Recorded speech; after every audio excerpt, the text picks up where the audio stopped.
안녕하세요. 전 세계의 감동적인 이야기를 전하는 해외사 연튜브입니다. 겨울에 한기가 깊어가는 요즘, 항상 건강에 유의하시길 바라며 오늘 여러분에게 전할 특별하고 마음을 울리는 사연을 시작하겠습니다. 한국은 남자들이 작고 돈도 없어서 이렇게 많은 눈을 치울 사람도 없을 거야. 중국이나 되니까 사람도 많고 힘도 있어서 이 정도로 눈을 치우는 거지. 심지어 한국 강원도에는 눈 때문에 사람이 고립도 된대. 중국 하얼빈의 강추위의 한 식당 안에서 중국인들이 대화를 하고 있습니다. 거기에 전혀 관련이 없어 보이는 캐나다 여성도 이 대화에 껴있는데요. 왜 이렇게 한국을 까고 있는 걸까요? 안녕하세요. 저는 캐나다 오타와 지역에서 방한어와 장갑을 파는 일을 하는 CEO 도로시라고 합니다. 겨울이 춥기로 유명한 캐나다에서 온 저는 중국의 겨울왕국이라 불리는 하얼빈의 추위를 경험하고 싶었습니다. 저는 겨울용 의류와 장갑을 판매하는 캐나다 사업가 도로시입니다. 이번 여행은 비즈니스 목적이 아니라 또 다른 추운 날씨에 도시가 어떻게 번창했는지 탐구하기 위한 것이었습니다. 저는 하얼빈을 눈을 처리하는데 익숙할 것이라고 상상했어요. 캐나다 오타와만 해도 폭설은 일상이거든요. 4월까지도 눈이 안 녹는 날이 있어요. 제가 방한화를 파는 사업을 성공한 이유죠. 저는 사업 확장이 필요했습니다. 폭설에도 불구하고 제설차가 도로를 치우고 인도를 삽으로 치우고 사람들이 일상을 보내는 등 생활이 중단되지 않고 계속됩니다. 공항을 나서면서 기대가 컸지만 제가 마주한 현실은 완전히 달랐습니다. 도시는 눈으로 뒤덮여 있었지만 제가 상상했던 모습이 아니었습니다. 길은 눈 속에 파묻혀 혼란스러웠고 길을 찾기가 쉽지 않았습니다. 도로의 경계가 사라져 있었어요. 지하철도 앞으로 나가지 못할 정도였습니다. 캐나다에서는 30cm의 눈도 아무렇지도 않게 넘기는데 여기서는 무슨 일이 벌어지고 있는 거지? 하얼빈도 눈이 많이 내리는 곳이라고 했는데 어떻게 인프라가 이것밖에 안 되나 의아했어요.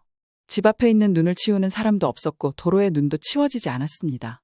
하얼빈의 얼어붙은 도로를 바라보는 순간 놀라움이 저를 덮쳤습니다. 겨울과 빙판길이 낯설지 않았지만 하얼빈에서 본 광경은 완전히 달랐습니다. 한때는 분명한 길이었던 도로는 이제 두꺼운 눈과 얼음으로 뒤덮여 거의 지나갈 수 없을 것 같은 미끄러운 미로로 변해 있었습니다. 이건 내가 예상했던 것 이상이다 라고 혼자 생각했던 기억이 납니다. 고향에서는 아무리 폭설이 내린 후에도 거리가 깨끗이 치워지고 일상적인 생활이 가능했습니다. 아무도 눈을 치울 생각을 하지 않는다는 게 가장 놀라웠어요. 일상생활은 어떻게 하고 있는 거죠? 하얼빈에서의 첫날 아침은 특히 힘들었습니다. 눈을 떠보니 호텔 밖거리가 눈 덮인 미로로 변해 있었습니다. 고객과의 중요한 미팅이 있었는데 가는 길이 원정대처럼 느껴졌어요. 고객사 사무실에 도착했을 때는 옷이 흠뻑 젖어 있었고 기운이 빠졌을 뿐 아니라 하얼빈의 겨울 날씨에 대한 인식이 완전히 무너져 있었습니다.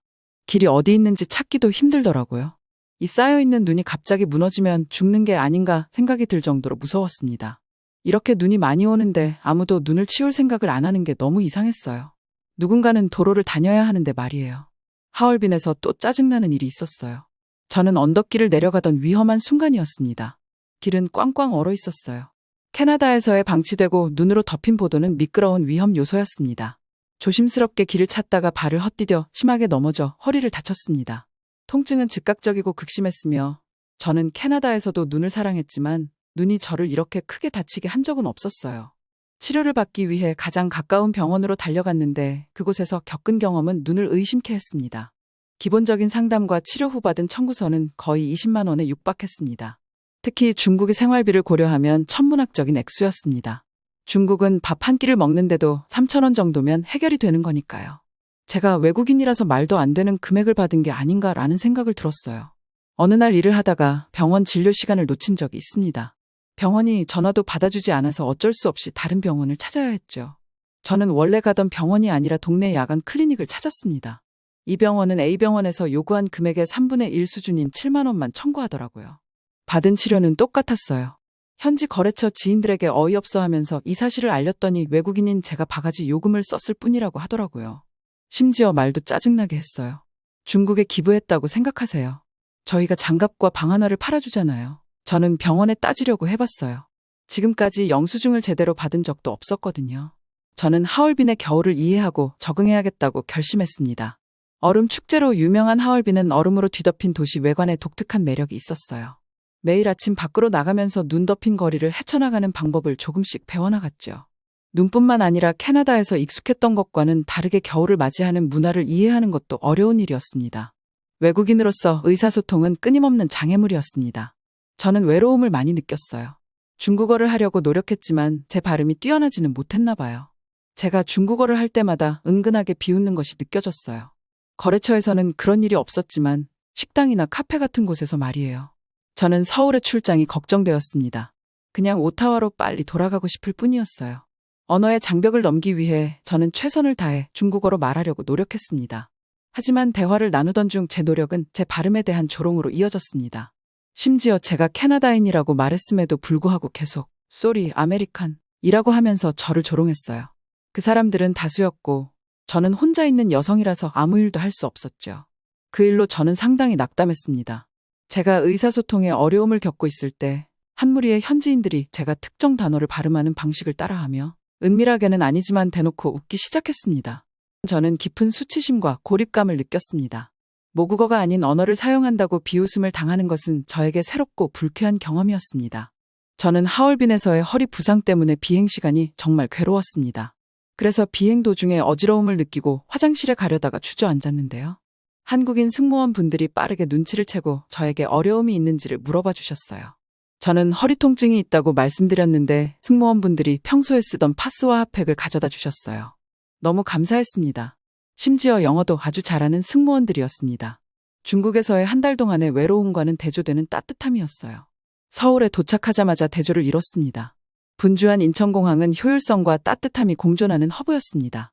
외부의 쌀쌀한 공기는 하얼빈을 연상시켰지만 질서와 정돈된 느낌은 한국에 대한 첫인상을 결정짓는 중요한 요소였습니다. 서울에 도착하자마자 눈에 익은 광경이 저를 맞이했습니다. 캐나다에서도 하얼빈에서도 자주 보던 광경이었죠. 하지만 제설에 대한 서울의 접근 방식은 하얼빈과는 확연히 달랐습니다. 길은 깨끗했고 보도는 삽으로 치워져 있었습니다. 집집마다 눈을 치우는 사람들이 보였어요. 자기 집 앞은 자기가 치우는 문화가 발전해 있었던 거죠. 일반 도로, 고속도로 할 것 없이 눈이 사람이 다닐 수 있게 치워져 있었어요. 또 한 사람이 미끄러져서 다치지 않도록 염화칼슘이 곳곳에 뿌려져 있었습니다. 하얼빈과는 다른 사람을 배려하는 모습들이 돋보였어요. 제가 도착한 날 밤에 눈이 아주 많이 내렸는데요. 차가 조금씩 느리기는 했지만 이 많은 대중교통들이 모두 그대로 유지되었어요. 심지어 집에서 아래를 내려다보고 있었는데 수많은 제설차들이 왔다 갔다 했습니다. 밤에도 이렇게까지 일을 해주시는 분들을 보면서 한국 사람들은 정말 부지런하구나 느꼈어요. 심지어 한국의 제설차들은 전부 유럽의 고급차인 벤츠였는데요. 거래처 분들한테 서울은 벤츠가 막 제설을 하러 돌아다닌다고 말했더니 대부분 모르셨는지 막 놀라시더라고요. 그런데 강원도에서 군 생활을 하셨다고 하신 분이 자기는 알고 있었다고 했어요. 제설차는 다 벤츠를 쓴다고요. 그리고 놀라운 말씀을 하셨어요. 서울은 강원도에 비하면 눈이 내리는 편도 아니라고요. 강원도는 진짜 캐나다만큼 눈이 온대요. 그래서 저는 말씀드렸죠.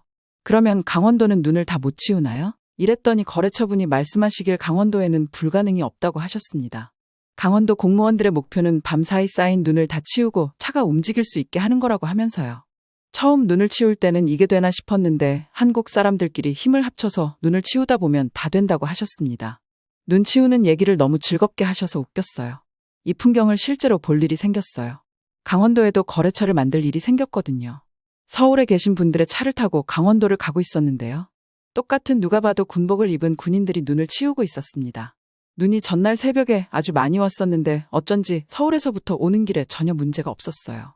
계속해서 고급차인 거대한 벤츠 제설차가 지나갔었죠. 모든 사람들이 직업정신을 바탕으로 환경 개선에 힘쓰고 있었습니다. 집 앞 눈을 치우는 사람도 있었으니까요. 전 눈이 많이 오는 나라라면 이렇게 해야 한다고 생각했어요. 감탄했습니다. 강원도 장병들의 제설 작업을 지켜보면서 저는 눈앞에 펼쳐진 장면에 감탄하지 않을 수 없었습니다. 지역을 뒤덮은 폭설에 맞서 헌신적인 장병들이 한마음으로 제설 작업을 하고 있었습니다. 그 광경은 저를 깊은 감탄과 존경심으로 가득 채웠습니다. 캐나다에서 제설 작업은 일상적인 작업으로 지방 정부 서비스에서 관리하는 경우가 많습니다. 하지만 이곳 한국의 아름다운 지방에서는 군이 이 중요한 역할을 맡아 정말 칭찬할 만한 수준의 헌신과 규율을 보여주었습니다. 캐나다에서 익숙했던 노동 집약적인 방법과는 너무나 달랐습니다. 혁신적인 방법을 찾는 한국 사회의 모습을 반영하는 것이었습니다. 또한 저는 중국에서 조롱을 받았던 것들이 걱정되어서 기본적인 한국어를 공부해 왔는데요. 한국어를 하니까 한국분들은 엄청나게 좋아하셨어요. 심지어 계속해서 한국어로 말하지 않고 영어로 직접 번역 앱을 돌려서 이야기를 걸어주었습니다. 정말 친절했어요. 어느 나란 식당에서 꼭 먹어보고 싶었던 김밥을 주문하려다 언어 장벽과 씨름하고 있는 제 자신을 발견했습니다. 제 한국어 실력은 기껏해야 초보 수준이었기 때문에 주문 내용을 전달하는데 어려움을 겪으면서 긴장감이 점점 커지는 것을 느낄 수 있었습니다. 다행히도 식당 직원은 엄청난 친절과 인내심으로 대응해 주었습니다. 제 어려움을 알아차린 직원 중 한 명이 제게 손짓과 그림을 가리키며 안내해 주었습니다. 심지어 김밥을 정확하게 발음하는 방법까지 알려주며 격려하는 말투로 조급해하지 않는 모습을 보였습니다. 제가 더듬더듬 말을 이어가자 그녀는 안심한 듯 미소를 지으며 고개를 끄덕여 주문을 확인했습니다. 그녀의 행동에는 따뜻한 온기가 느껴져 즉시 마음이 편안해졌습니다. 하얼빈에서 현지어로 말하려다 조롱을 받았던 경험과는 완전히 대조적이었습니다. 서울에서의 의료 서비스 경험은 놀라웠습니다. 제가 받은 허리 치료는 효율적이었을 뿐만 아니라 놀라울 정도로 저렴했습니다. 청구의 투명성과 치료의 질은 하얼빈에서 경험했던 것과는 완전히 대조적이었습니다. 한국의 선진화된 의료 시스템에 대한 증거였습니다. 하얼빈은 기대도 안 했고 저는 캐나다에서도 이런 치료를 받아본 적이 없었어요. 영수증이 아주 큰 종이었습니다. 한국어로 모든 항목이 적혀 있었어요. 옆에 계신 한국인분이 한국인이라면 더 싼 가격으로 이용한다고 말씀해 주셨죠. 하얼빈에서도 그렇고 캐나다에서도 그렇고 영수증이 이렇게 자세히 써져 있는 건 본 적이 없었어요. 심지어 어떤 부분에서 이만한 돈을 내야 하는지 모르고 돈을 내는 건 기본이거든요. 캐나다는 미국보다 꽤나 선진화된 의료 서비스를 제공하고 있는데도 그래요. 전 이게 당연한 줄 알고 살아왔어요. 한국에서 살아본 적이 없으니까요. 한국의 병원은 외국인이라고 해서 바가지를 씌우는 시스템이 아니었어요. 아주 투명했죠. 한국 병원을 방문할 때마다 신속하고 체계적인 프로세스가 눈에 띄었습니다. 대기 시간이 짧았고 접수부터 의사까지 모든 직원이 항상 정중하고 전문적이었습니다. 허리 부상으로 받은 치료와 관심의 수준은 모범적이었습니다. 환자를 숫자나 케이스가 아닌 사람으로 먼저 대하는 의료 서비스였습니다. 약국은 더 놀라웠어요. 정말 마트 같았습니다. 약이 한 종류씩만 있는 게 아니라 여러 종류가 있었어요. 약사는 능숙하게 영어로 제 증상을 물어보고 약이 어디에 쓰이는 것까지 알려줬어요. 심지어 약을 먹으면 졸린지 안 졸린지 추후 증세까지 설명해 주었습니다. 서울 생활에 적응하면서 하얼빈에서의 생활과 끊임없이 비교하는 제 자신을 발견했습니다. 효율성과 시민의식, 일상생활에서의 공동체 참여는 계속해서 저에게 깊은 인상을 남겼습니다. 서울은 바쁜 도시 생활과 공동체적 책임감의 균형을 잘 맞추고 있는 도시였습니다. 저는 아무래도 방한화를 파는 사람이다 보니까 사람들의 신발이나 옷에 관심이 많았는데요. 한국 사람들은 정말 부자 같았어요. 일단 검정색 롱패딩이라고 불리는 것들을 하나씩 가지고 있는 것 같았습니다. 한파가 왔다고 하는 날이면 모두 맞춘 듯이 롱패딩을 입고 왔어요. 그 와중에 꾸미는 것을 좋아하는 한국 대학생들이 귀여웠습니다. 한국 대학생들의 롱패딩에는 모두 본인이 다니는 대학이 써져 있었어요. 한국인의 겨울 패션을 보면서 놀라움과 매혹을 동시에 느낄 수밖에 없었습니다. 기능성과 보온성에 중점을 둔 겨울 옷차림이 주를 이루는 캐나다에서 온 저에게 한국 거리의 스타일리시하고 다양한 옷차림은 신선한 충격이었습니다. 한국에 있는 사람들은 보온성을 잃지도 않으면서 스타일리시함까지 추구했거든요. 목도리, 귀마개, 패딩들이 얼마나 화려하고 다양한지 몰랐어요. 북적이는 거리를 걸으며 다양한 색상과 스타일에 눈을 떼지 못했습니다. 한국인들은 추위에 대비해 패션과 실용성을 결합한 독특한 방식으로 옷을 입는 것 같았습니다. 코트는 보온성뿐만 아니라 트렌디한 디자인으로 스카프, 모자, 장갑 등으로 포인트를 주어 색감과 개성을 더하는 경우가 많았습니다. 추위에 적합한 옷을 입으면서도 각자의 스타일을 표현하는 방법을 보는 것이 흥미로웠습니다. 세련된 롱 코트부터 강렬한 패딩 재킷까지 그 종류는 무궁무진했습니다. 특히 젊은이들의 대담한 선택과 혁신적인 레이어링 기법이 제 눈길을 사로잡았습니다. 겨울 의류에 대해 전문적인 관심을 가지고 있는 저로서는 많은 것을 깨닫고 영감을 얻었습니다. 한국에서도 겨울 패션에 더 많은 스타일과 다양성을 불어넣을 수 있는 가능성을 생각하게 되었습니다. 겨울 패션에 대한 한국인의 접근 방식은 단순히 보온성을 유지하는 데 그치지 않고 개성을 표현하는 것이었고, 캐나다에서도 단순히 기능에만 충실한 것들이 아니라 외관도 생각한 것들을 만들 수 있을 것 같았습니다. 하얼빈에서의 초기 경험은 매혹과 좌절이 뒤섞인 시간이었습니다. 독특한 매력과 겨울 문화가 있는 이 도시는 흥미로웠지만 무질서한 제설 작업, 폭설, 병원에서의 실현 등 제가 직면한 어려움은 복잡한 그림으로 그려졌습니다. 모든 장소에는 아름다움과 어려움이 공존하며 이 두 가지를 모두 이해하는 것이 문화를 진정으로 이해하는 열쇠라는 사실을 다시 한번 깨닫게 되었습니다. 오늘의 첫 번째 사연은 여기까지입니다. 날씨가 많이 쌀쌀해졌으니 건강에 유의하세요. 여러분의 구독, 좋아요, 알람 설정은 저희에게 큰 힘이 됩니다. 그럼 이제 두 번째 사연으로 넘어가 보겠습니다. 여러분의 따뜻한 마음이 이 사연에도 잘 전달되길 바랍니다. 대한민국 서울. 한 영국인 여성이 한국의 강남에 있는 성형외과에서 상담을 받고 있습니다. 그러다가 직원이 어떤 이야기를 꺼내자 갑자기 놀라서 소리를 지르는데요. 이게 말이 되는 건가요? 어떻게 이렇게 될 수 있다는 거죠? 바가지를 씌우려고 그러는 걸까요? 도대체 어떤 사연 때문에 영국인 여성이 화를 내는 걸까요?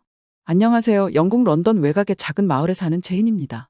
해가 막 지기 시작하면서 제가 살던 작은 마을이 황금빛으로 물들기 시작했습니다. 거리는 오래된 떡갈나무와 더 나은 시절을 보냈던 집들이 늘어선 익숙한 풍경이었죠. 구석구석 추억이 깃들어 있고 골목마다 추억이 있었죠. 하지만 오늘은 마을이 다르게 느껴졌습니다. 제 옆에 벽이 꽉 막힌 느낌이랄까요? 저는 항상 열심히 살아왔어요. 인생은 제게 수많은 도전을 던져주었지만 저는 결단력과 근성을 가지고 정면으로 맞섰습니다. 남편과 이혼을 하고 에이미를 혼자 키우는 일은 결코 쉽지 않았습니다. 에이미의 웃음, 천진난만한 질문, 꼭 안아주는 포옹이 저를 버티게 해주었습니다. 하지만 오늘은 우리 상황의 무게가 그 어느 때보다 무겁게 느껴졌습니다. 식료품점은 수년 동안 저희 직장이었습니다. 통로는 익숙했고 단골 고객들은 가족처럼 느껴졌습니다. 매일 아침 앞치마를 두르고 이름표를 달고 미소를 지으며 또 다른 하루를 맞이할 준비를 하곤 했습니다. 하지만 오늘은 달랐습니다. 매니저 사무실에 들어서자마자 긴장감이 감돌았습니다. 그의 침울한 표정이 모든 것을 말해주었습니다. 제인, 미안하지만 당신은 오늘까지만 일해야 할 것 같군요. 라고 그가 떨리는 목소리로 이야기하더군요. 그 말에 전 순간 머리가 어지러웠습니다. 영국의 경기가 좋지 않아 매장에서도 인원을 감축하고 있었고 저도 그 희생자 중 한 명이었습니다. 그래도 벌써 3년 넘게 일했는데 그 해고 대상이 저인 줄은 상상도 못했답니다. 여러 생각이 머릿속을 스쳐 지나갔습니다. 그리고 저희 흉한 왼쪽 뺨의 흉터 때문인가도 생각했었죠. 1년 차로 일할 때 예전에 정리하다가 날카로운 것에 베어서 생긴 자국인데 영국에서는 의료비가 비싸기 때문에 치료를 못하고 있었습니다. 그 상처는 저에게 큰 컴플렉스였고 아마 해고에도 영향을 끼쳤던 것 같습니다. 그리고 이 사회가 정말 원망스러웠습니다. 청구서는 어떻게 지불할까? 에이미를 어떻게 부양해야 할까? 미래가 암울했습니다. 눈물이 쏟아질 것 같았지만 참았습니다. 에이미를 위해 강해져야 했기 때문입니다. 짐을 싸고 있을 때 한 줄기 희망이 왔습니다. 한 편지가 있더라고요. 그 편지는 제 인생에서 가장 암울했던 순간에 저희 희망의 등불이 되어주었답니다. 저는 편지를 손에 떨리는 손으로 쥐고 작은 식탁에 앉았습니다. 호기심 많은 에이미는 제 어깨 너머로 크고 파란 눈을 크게 뜨고 기대에 찬 표정으로 물었습니다. 엄마, 그게 뭐예요? 에이미가 봉투에 그려진 화려한 엠블럼을 가리키며 물었습니다. 이건 편지란다. 한국 여행 이벤트에 당첨되었다고 적혀 있어. 에이미의 얼굴이 환해졌습니다. 정말요? 저희 한국으로 가는 거예요? 저는 여전히 믿기지 않는 표정으로 고개를 끄덕였습니다. 응, 휴가 같은 거야. 예전에 마트에서 응모하라고 해서 그냥 생각 없이 했었는데 당첨이 된 것입니다. 한 달을 사는 응모였는데 다양한 나라 중에 한국으로 당첨된 것입니다.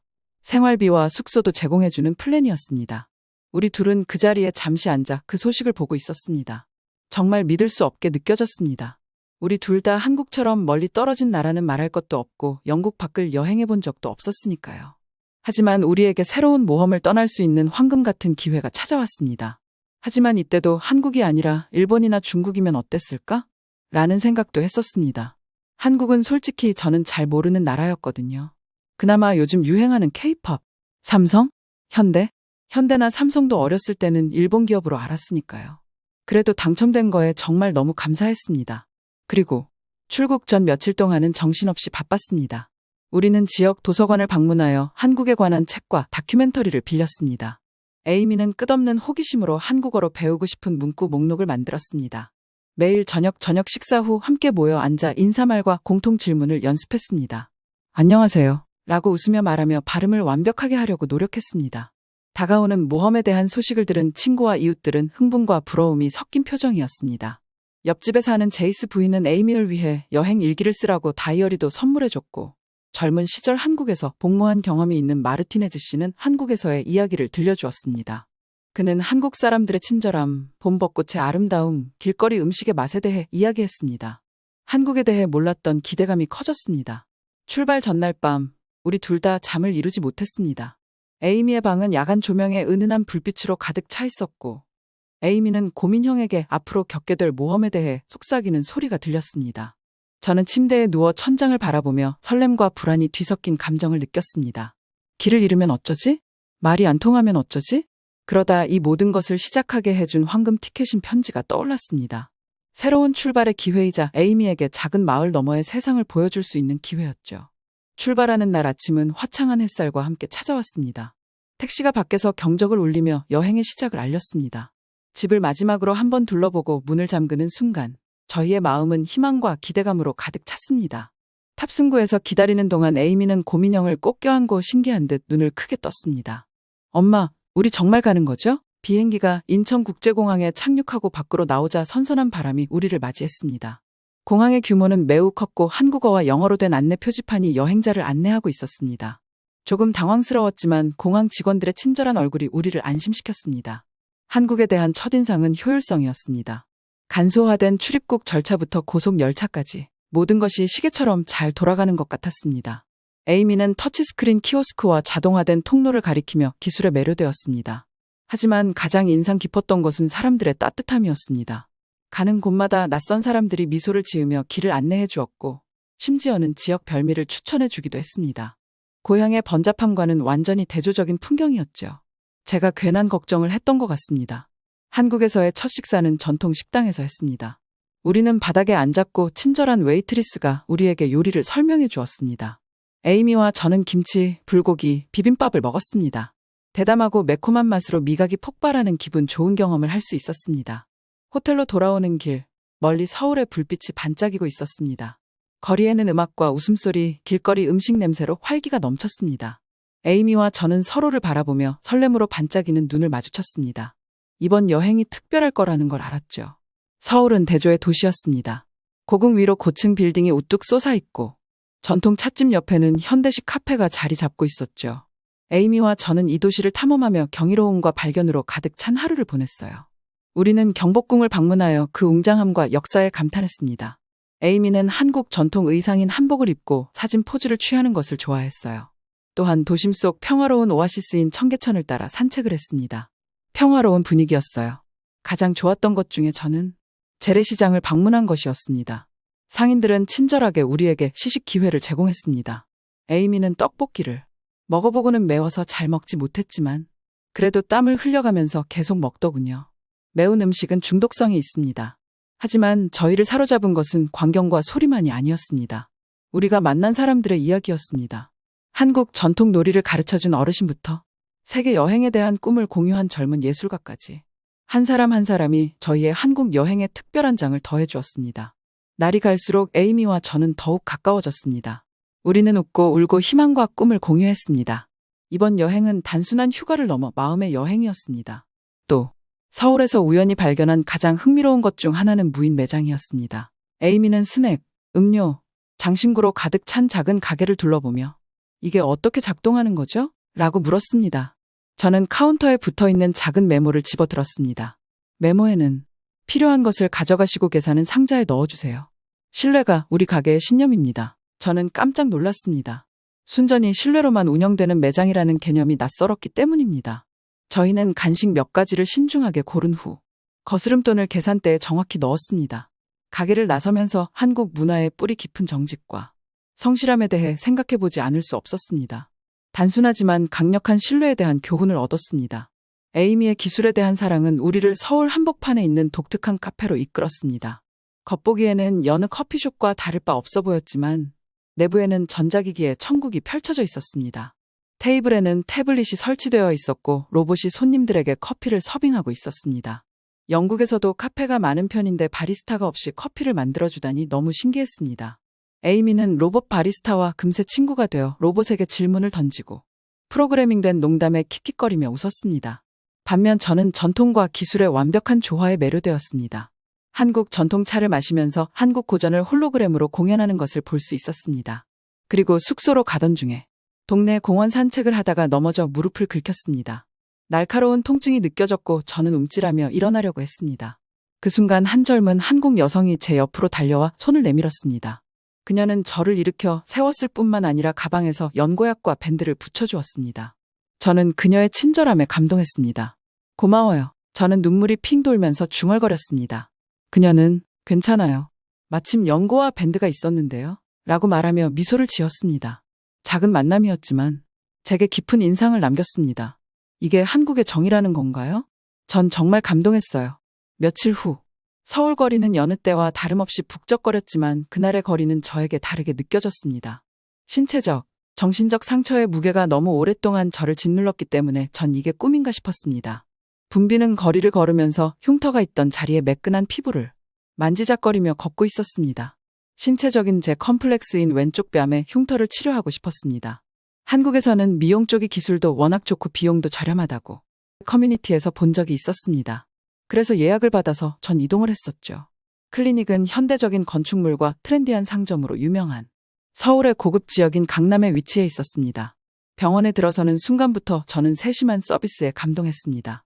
흠잡을 데 없는 유니폼과 전문적인 태도를 갖춘 직원들은 제가 궁금해하는 모든 질문에 답하고 두려움을 덜어주며 시술 과정을 안내해 주었습니다. 그리고 그 직원이 가격을 이야기했을 때 전 놀랐습니다. 영국에서는 절대로 이 가격이 나올 수 없는데요. 순간 사기가 아닌가, 내가 원하는 시술이 아닌가 싶었죠. 한국에서는 이렇게 저렴하게 수술을 할 수 있다니. 한국 사람들이 너무너무 부러웠답니다. 성형외과 전문의인 김 선생님은 키가 크고 매우 훤칠한 인상이었습니다. 그는 제가 과거에 아픈 기억인 흉터에 대해 이야기를 했을 때 공감을 잘 해주시더라고요. 그는 수술 과정을 자세히 설명해 주면서 제가 편안하게 수술에 임할 수 있도록 세심하게 살폈습니다. 수술 마취를 했기 때문에 흐릿했습니다. 기계의 부드러운 윙윙거리는 소리, 간호사의 부드러운 목소리, 김 박사의 안정된 손길. 깨어났을 때 붕대가 그 부위를 덮고 있었지만 불편함은 없었습니다. 제가 마취에 깨어나는 동안에 에이미는 간호사 분들이랑 같이 잘 지내더라고요. 전 안심했습니다. 에이미의 웃음과 이야기가 병실을 가득 채우니 하루가 금방 지나갔습니다. 매일 아침 에이미는 엄마, 이제 더 예뻐지는 거야? 라고 물으며 흉터가 제거된 것을 언급하곤 했습니다. 일주일 후에 붕대를 떼어내던 날은 감격스러웠습니다. 김 박사가 부드럽게 붕대를 벗겨내는 동안 저는 마음을 다잡았습니다. 하지만 거울을 보는 순간 눈물이 쏟아졌습니다. 고통스러운 흉터가 사라졌기 때문입니다. 그 자리에는 매끈하고 잡티 하나 없는 피부가 있었습니다. 엄마, 공주님 같아졌어요. 에이미가 기뻐 소리쳤습니다. 이 시술은 단순한 미용 이상의 것이었습니다. 모든 면에서 힐링이 되었습니다. 한국 의료진의 친절과 전문성은 제 외모를 변화시켰을 뿐만 아니라 새로운 시작을 선물해 주었습니다. 마음이 한결 가벼워지고 자신감이 생겼으며 새로운 목표의식을 가지고 세상을 마주할 준비가 되었습니다. 그날 에이미와 손을 잡고 병원을 나설 때 서울의 거리는 무한한 가능성으로 더 밝아 보였습니다. 이번 여정을 통해 우리는 올바른 지원과 용기가 있다면 어떤 장애물도 극복하고 새로운 시작의 아름다움을 받아들일 수 있다는 교훈을 얻었습니다. 어느 날 아침, 현지 시장을 거닐던 에이미의 눈에 형형색색의 천을 파는 노점상이 들어왔습니다. 에이미의 관심을 눈치챈 노점상은 그녀에게 다가가 한국 전통 매듭 기술을 가르쳐 주었습니다. 노인은 민첩한 손놀림으로 실을 아름다운 디자인으로 엮어내는 복잡한 과정을 시연했습니다. 항상 배우고자 하는 열정이 넘쳤던 에이미는 그 옆에 앉아 매듭을 직접 만들어 보았습니다. 두 사람은 노인이 젊은이를 가르치며 문화와 세대 간의 격차를 해소하는 뜻밖의 유대감을 형성했습니다. 또 다른 날, 저희는 동네 놀이터에 도착했습니다. 제가 벤치에 앉아 주변을 둘러보는 동안 에이미는 한국 아이들과 금세 친구가 되었습니다. 몸짓과 어눌한 말투로 가득 찬 아이들의 놀이는 보편적인 언어의 증거였습니다. 몇 분도 지나지 않아 아이들은 함께 웃고 놀고 서로 쫓고 쫓기며 장난감을 공유했습니다. 낯선 사람을 두 팔 벌려 포용하며 적응하고 소통하는 모습을 보는 것은 가슴 벅찬 일이었습니다. 우리의 미식여행은 또 다른 하이라이트였습니다. 에이미 입맛을 가진 에이미가 접하는 모든 한국 요리를 맛보고 싶어 했습니다. 처음으로 한국에서 유명하다는 달콤한 빙수를 먹었는데 망고 맛 빙수였는데 처음 먹어본 에이미는 너무나도 좋아했습니다. 어느 날 저녁, 우리는 한국 전통 삼겹살집으로 찾아갔습니다. 테이블에서 고기를 구워 먹는 경험은 다양한 반찬과 함께 오감의 향연이었습니다. 평소 열정적인 에이미는 떡볶이 다음으로 삼겹살을 가장 좋아하는 음식이라고 이야기했습니다. 하지만 이번 여행을 특별하게 만든 것은 에이미가 배운 교훈이 있었기 때문이죠. 다른 문화에 대한 존중의 중요성부터 적응력의 가치까지 에이미는 제가 예상하지 못했던 방식으로 성장했습니다. 매듭을 만드는 노인이나 놀이터에서 만난 아이들 등 현지인들과의 놀이를 통해 에이미는 공감과 친절을 배웠습니다. 하루가 몇 주가 지나면서 저는 에이미가 낯선 땅에서 겪는 어려움과 기쁨을 헤쳐나가는 모습을 자랑스럽게 지켜보았습니다. 그녀의 회복력, 새로운 경험에 대한 개방성, 사소한 것에서 기쁨을 찾는 능력은 끊임없는 영감의 원천이었습니다. 어느 날 저녁 발코니에 앉아 도시의 불빛을 바라보고 있는데 에이미가 저를 바라보며 이야기를 꺼냈습니다. 엄마, 한국은 우리 고향보다 훨씬 더 크다는 것을 깨달았어요. 볼 것도 많고 배울 것도 많아요. 그리고 우리가 같은 언어를 사용하지 않고 같은 음식을 먹지 않아도 마음은 모두 같다는 것을 알았어요. 그러자 저는 에이미에게 이야기를 꺼냈습니다. 여기에 살면 어떨 것 같아? 에이미는 잠시 생각에 잠긴 표정이었습니다. 여기 좋아요, 엄마. 공원 아이들도 친절하고 음식도 맛있어요. 하지만 할머니와 동네에 있는 친구들은요? 딸의 말이 가슴에 와 닿았습니다. 한국은 저에게 정신적, 물리적 둘 다 치료를 해주었지만 우리에게는 영국에 뿌리를 두고 고향과 연결되는 인연이 있었습니다. 결국 한국에 사는 거는 포기를 했지만 한국은 짧은 시간 동안 우리에게 많은 것을 주었습니다. 낯선 사람들의 친절함, 아름다운 풍경, 깊이 있는 문화는 우리가 상상하지 못했던 방식으로 우리의 삶을 완전히 바꾸어 주었습니다. 이 모든 것을 뒤로하고 떠나야 한다는 생각에 가슴이 아팠습니다. 영국으로 돌아가는 비행기에 몸을 실었을 때 저희의 마음은 무거웠지만 충만했습니다. 한국은 우리에게 소중히 간직해야 할 추억과 깊이 새겨야 할 교훈, 그리고 소중히 간직해야 할 우정을 선물해 주었습니다. 때로는 예상치 못한 여정이 우리를 가장 많이 변화시킨다는 것을 깨달았습니다. 비행기 창밖을 바라보며 에이미를 꼭 안아주었습니다. 고마워요, 대한민국. 이라고 속삭이면서 이 모험과 우리에게 가르쳐준 교훈에 감사했습니다. 우리는 비록 그 땅을 떠났지만 한국은 우리 마음속에 영원히 남아있을 것입니다. 그리고 반드시 또 올 겁니다. 그때는 다른 곳도 가보고 싶네요. 좋은 곳 있다면 추천 부탁드릴게요. 그럼 다음 사연으로 넘어가 보겠습니다. 미국의 크로지의 미들스쿨의 점심시간, 큰 소리가 나는데요. 너 컨닝한 거지? 고작 한국 같은 나라에서 온 게 어떻게 저렇게 어려운 문제를 풀어? 한국에서 왔으니까? 한국이 공부 잘하는 건 전 세계에서 알잖아. 따지던 미국인은 할 말이 없어서 입을 다물고 주변의 친구들은 이 상황을 흥미진진하게 지켜보고 있는데요. 과연 누가 이기게 될까요? 저는 잉그루드에 있는 크로지의 미들스쿨에 다니는 8학년 학생 그레첸이에요. 저는 어렸을 때부터 미국에 있는 명문대학교의 로스쿨에 진학하고 싶었어요. 그래서 다른 미국 아이들과는 다르게 공부를 정말 열심히 했죠. 역사나 사회, 영어에 대한 공부는 어렵지 않았지만 수학은 남들보다 부족했던 게 사실이에요. 그래서 언제나 했었죠. 한국 학생들은 수학을 잘했어요. 한국 학생들만 보면 위축되고 내 성적이 걱정이 되었습니다. 크로지의 고등학교에 온 걸 환영한다. 하윤아, 톰슨 선생님이 우리 반에 새로 온 학생을 소개하며 말했어요. 한국 학생이 전학을 온 것이었어요. 저는 경계했습니다. 저는 또 한국 학생이 전학 왔다는 사실에 절망했습니다. 하루가 지나고 몇 주가 지나자 하윤이의 뛰어난 두뇌는 학교의 화제가 되었습니다. 저는 하윤이의 학업 능력뿐만 아니라 그녀를 둘러싼 미스터리에도 흥미를 느꼈습니다. 하윤이는 책에 파묻혀 있거나 선생님들도 어려워하는 복잡한 문제를 풀고 있었거든요. 저는 하윤이가 정말 괴짜라고 생각했지만 걔가 똑똑하다는 사실은 인정해야 했어요. 제가 노력하던 것도 걔는 몇 분이면 풀어냈거든요. 어느 날 톰슨 선생님이 깜짝으로 문제를 냈어요. 몇 년 동안 아무도 풀지 못했다는 수학 문제였습니다. 이 문제를 푼 학생은 추가 점수를 받을 수 있다고 했죠. 선생님은 칠판에 문제를 적으셨고 반 아이들은 신음소리를 냈습니다. 하지만 저는 흥분했습니다. 저를 증명할 기회였으니까요. 문제를 풀기 시작했지만 생각보다 어려웠습니다. 하면 할수록 더 혼란스러워졌습니다. 조용히 문제를 풀고 있는 하윤이 쳐다보았습니다. 잠시 후 하윤이가 칠판으로 걸어가서 글씨를 쓰기 시작했습니다. 반 아이들은 하윤이가 쉽게 문제를 푸는 모습을 조용히 지켜보았습니다. 그녀의 방법은 우아하고 단순했습니다. 톰슨 선생님은 고개를 끄덕이며 동의했고 반 아이들은 박수를 보냈습니다. 저는 깜짝 놀랐습니다. 그 순간 저는 하윤이의 천재성이 얼마나 대단한지 깨달았습니다.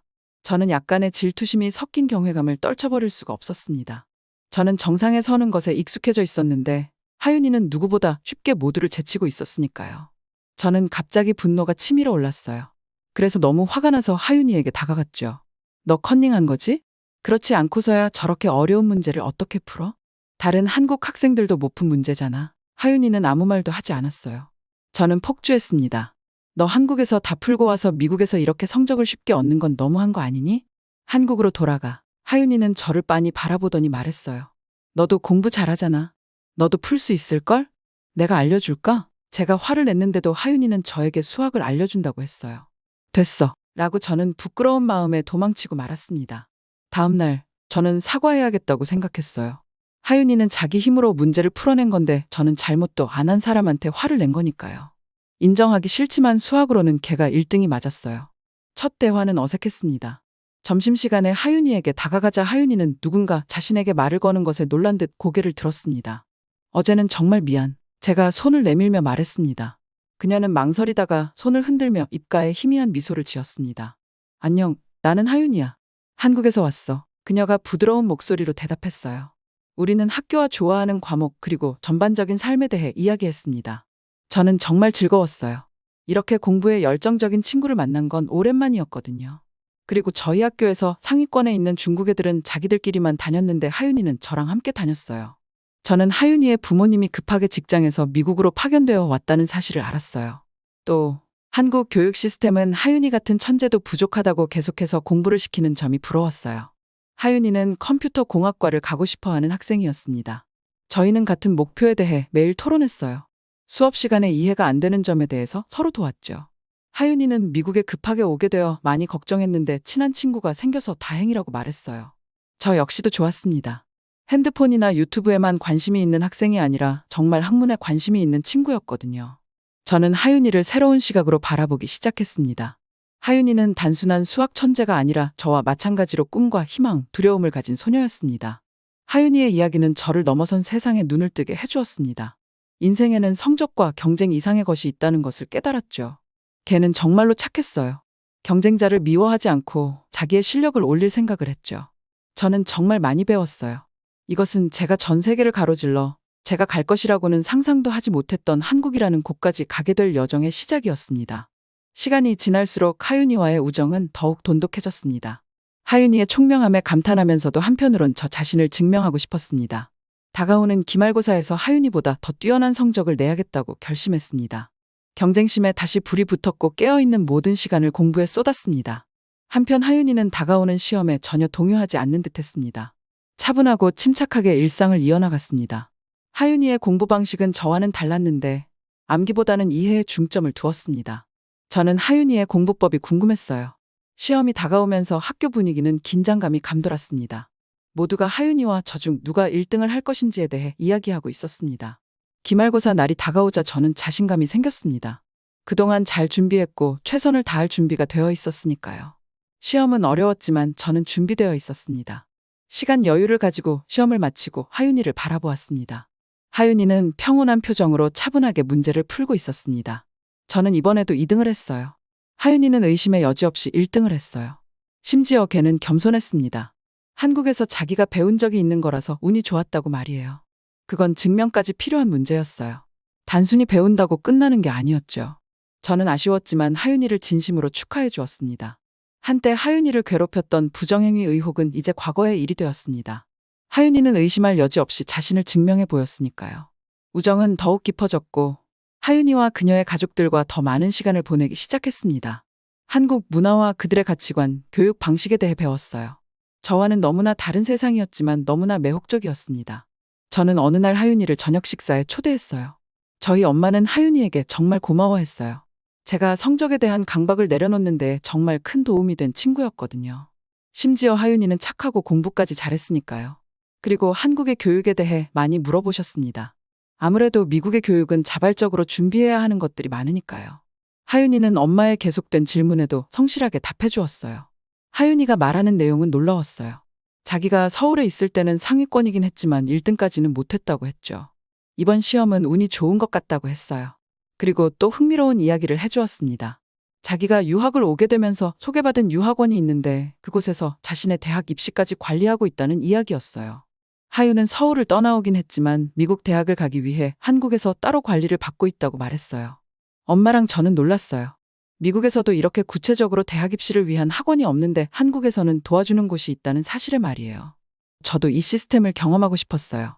하윤이는 저 정도의 성적이면 한국에서도 쉽게 받아줄 수 있을 거라고 했죠. 그리고 어떤 스펙을 준비해야 하는지도 알려준다고 했어요. 그리고 하윤은 저 때문에 학교에 잘 적응할 수 있었다면서 집에 식사를 하러 오라고 했어요. 하윤이네 집은 작은 아파트지만 전통 장식품부터 가족 사진까지 구석구석 한국의 흔적이 가득했어요. 음식이 또 얼마나 맛있었는지 저는 음식을 그렇게 좋아한 게 아닌데 배가 터지게 먹었습니다. 저는 하윤이의 말을 듣고 방학 때 한국에 다녀오기로 했어요. 제가 첫째라서 엄마는 대학에 대한 정보를 얻기 힘들다고 생각하신 것 같았어요. 그리고 수학을 어려워하니까 수학에 대한 조언을 한국에서 듣고 싶어 하셨죠. 저는 두근거리는 마음으로 잠이 들었어요. 그리고 하윤이를 만나서 다행이라고 생각했습니다. 어느 날 하윤이는 마을에서 열리는 한국문화축제라는 특별한 행사에 저를 초대했어요. 설렘과 호기심에 저는 바로 동의했죠. 한국 문화를 처음 접하는 저는 하윤의 가이드와 함께 한국 문화를 빨리 경험하고 싶었어요. 사실 친한 친구랑 뭐를 한들 재미가 없겠어요. 전 이쯤 되면 하윤이가 거의 저희 선생님이었어요. 뭐든 하윤이랑 같이 하고 싶었어요. 정말 재미있었어요. 김치는 하윤이네 집에서 처음 먹어봤는데 뭔가 맛이 달랐어요. 하윤이의 말을 들어보니까 김치 재료에 따라서 집집마다 맛이 다르다고 하더라고요. 저희는 한복도 입었어요. 저희 둘이 자매 같다고 주변에서 많이 말씀해 주셨어요. 그리고 한국에서 유행하는 코인 노래방, 인생 네컷 같은 부스도 이용할 수 있었어요. 요즘 한국 문화가 인기라서 학교에 있는 친구들이 모두 저희를 부러워했어요. 저는 하윤이가 고등학교 제 인생에 제일 가는 행운인 것 같았어요. 이후 하윤은 한국에서의 생활에 대해 더 많은 이야기를 나눕니다. 하윤이는 저에게 자신이 좋아하는 한국 대중음악을 소개해 주었어요. 저는 흥미를 느끼고 혼자서 더 많은 것을 탐구하기 시작합니다. 나중에 국제 변호사로서 한국의 다양한 사안들을 다루고 싶다고 생각했어요. 여름방학이 다가왔고 드디어 한국에 갈 타이밍이었어요. 저의 엄마는 항상 저희 노력을 지지해왔지만 특히 제가 한국 문화에 대한 관심이 커지는 것에 흥미를 느꼈습니다. 엄마는 자신의 딸의 새로운 배움에 대한 열정, 예술에 대한 창의성, 심지어 모험적인 요리 실험 등 긍정적인 변화를 발견했습니다. 가족은 한국과 한국의 교육 시스템을 직접 경험해보고자 한국 여행을 계획했습니다. 한국에 있는 하윤의 가족은 이들을 따뜻하게 맞아주며 여행의 여정을 도와주었습니다. 엄마와 저는 한국의 현대적인 인프라와 교육에 대한 확고한 의지에 놀랐습니다. 저는 하윤이를 만나기 전에는 한국에 대해 전혀 몰랐는데요. 한국에 도착하는 순간부터 압도되는 기분을 느꼈어요. 비행기에서 내려 인천국제공항에 들어서자마자 저는 정말 놀라움을 금할 수 없었습니다. 친한 친구 하윤이 덕분에 제 인생의 중요한 일부가 된 한국에 처음 와본 것이었으니까요. 공항 자체가 경이로웠고 단순한 환승지라기보다는 미래형 도시처럼 느껴졌습니다. 공항을 걷다 보니 효율성과 정돈된 구조는 정말 놀라웠습니다. 모든 것이 일사불란하게 돌아갔지만 공항 직원들의 미소에는 따뜻한 온기가 느껴졌고 환영하는 분위기가 가득했습니다. 저는 하윤이가 고국에 대해 어떻게 묘사했는지 생각했습니다. 인천공항 한복판에 서서 저는 하윤이가 말했던 자부심과 기술 발전의 모습을 볼 수 있었습니다. 미국이나 다른 나라에서 방문했던 공항과는 완전히 대조적이었습니다. 노숙자는 단 한 명도 보이지 않았어요. 심지어 공항에는 수화물 무게를 제어하는 사람들을 위한 저울도 있었어요. 저희의 가장 중요한 일정은 대치동에 방문하는 것이었어요. 대치동에 도착한 순간 저는 이렇게나 많은 학생들이 공부에 집중한다는 사실에 놀랐어요. 거의 미국 명문대에 입학한 학생 이상이 한 건물에서 나오고 있었거든요. 저는 이 지역을 방문하고 나서야 하윤이의 나는 별거 아니야 라는 말을 이해할 수 있었습니다. 그리고 한국의 교육에 대한 헌신과 노력의 놀라움을 금할 수 없었습니다. 한편으로는 부러웠어요. 한국에서는 이런 환경에서 학생들이 잘한다는 거잖아요. 대치동에서는 주말에도 밤늦게까지 공부하는 학생들을 어렵지 않게 볼 수 있습니다. 거리에는 다양한 과목과 시험 대비 프로그램을 제공하는 학원이 즐비하게 늘어서 있습니다. 부모들은 학업 성공의 가치에 대한 집단적 믿음이 있는 것 같았어요. 엄마는 저보다 더 놀라셨죠. 한국에서 이렇게 공부를 하는 건 끈기 있는 태도를 배우는 것 같기도 했어요. 공부를 더 하고 싶어 하는 학생들도 있겠지만 공부를 어려워하는 학생들도 있을 수 있잖아요. 하지만 수업 시간을 지켜야 한다는 엄격한 규칙에 따라 인내하면서 끈기를 배우는 거죠. 가장 인상 깊었던 것은 대치동의 교육을 지원하는 인프라였습니다. 학교와 교육기관이 잘 갖춰져 있었고 교통체계도 잘 갖춰져 있어 학생들이 통학하기 편리했습니다. 다양한 학원을 방문해 수업을 참관하고 교사 및 학생들과 이야기를 나눴는데요. 특히 맞춤형 학습 접근 방식과 학생들의 정신적, 신체적 건강을 위한 지원 시스템이 강조되는 것에 깊은 인상을 받았습니다. 한편 저는 유학원 중 한 곳에서 평가를 받고 학습 전략을 개선하기 위한 맞춤형 추천을 받았습니다. 이 경험은 저와 엄마에게 놀라운 경험이었습니다. 이 경험은 교육이 어떻게 도전적이면서 동시에 양육적일 수 있는지에 대한 새로운 관점을 제시했습니다. 그리고 미국에 있는 동안 수학 공부를 어떻게 해야 하는지도 알려주었어요. 저는 정말 제 목표에 한 걸음 다가가는 것 같았어요. 미국으로 돌아온 저와 엄마는 여행에서 배운 몇 가지 전략을 실행에 옮기기 시작합니다. 맞춤형 교육에 중점을 두는 한국의 교육 방식에 영감을 받은 엄마는 선생님들과 긴밀히 협력하여 맞춤형 교육을 제공했어요. 이 계획에는 논문 쓰기, 창의적인 프로젝트, 명상 등이 포함되어 있었죠. 저는 정말 좋았어요. 지금까지 혼자 공부했던 답답함이 사라지는 것 같았어요. 새로운 전략이 자신의 학습을 더 즐겁고 효과적으로 만드는 데 도움이 되었어요. 성적이 향상되기 시작했고 학업에 대한 스트레스가 줄어들었습니다. 하윤이는 저희 스터디 파트너가 되어 자신만의 공부법을 공유하고 제가 체계적이고 집중력을 유지할 수 있도록 도와줬어요. 수학은 하윤이가 1등이었지만 저희는 최고의 친구이자 라이벌이었죠. 저는 이 새로운 학습 방식에 적응하면서 교육을 다른 시각으로 바라보기 시작합니다. 교육은 저를 바꾸는 방식이었거든요. 세상을 이해하고 새로운 기술을 개발하며 한 인간으로서 성장하는 것이 중요해졌습니다. 이러한 변화는 학교에서도 눈에 띄게 나타납니다. 다른 학생들과 심지어 교사들도 저희의 스터디에 관심을 갖기 시작합니다. 같은 반 친구들 중 일부는 저희에게 배우고 싶어 스터디에 참여하기 시작합니다. 한편 항상 학업에 집중하던 하윤이도 역시 저희 교육 방식에 영향을 받아 미국 교육의 창의적이고 유연한 면을 즐기기 시작합니다. 하윤이는 학교 예술 프로그램에 참여하고 동아리에도 가입하는 등 한국에서는 생각지도 못했던 활동을 하게 되었어요. 저보다 친구가 더 많아질 정도였죠. 저희는 학기가 끝날 때 한국과 미국의 교육 방식을 융합한 프로젝트의 성공 사례를 발표했어요. 발표는 호평을 받았고 내용뿐만 아니라 끈끈한 유대감과 팀워크에 대해서도 박수를 받았습니다. 진심과 감동이 담긴 발표는 박수와 찬사를 받았습니다. 두 사람에게는 인생의 중요한 장이 끝나는 동시에 새로운 모험의 시작을 알리는 씁쓸한 순간이었습니다. 저는 이 경험을 토대로 대학 에세이를 썼고 지금 제가 가고 싶었던 브라운 대학과 콜롬비아 대학뿐만 아니라 UCLA, 예일에서도 합격 발표를 받고 어디를 갈지 행복한 고민을 하고 있어요. 한국의 교육 컨설팅이 아니었다면 제가 대학에 가기 힘들었을 거예요. 하윤이와 한국의 똑똑한 모든 분들께 감사 인사를 표합니다.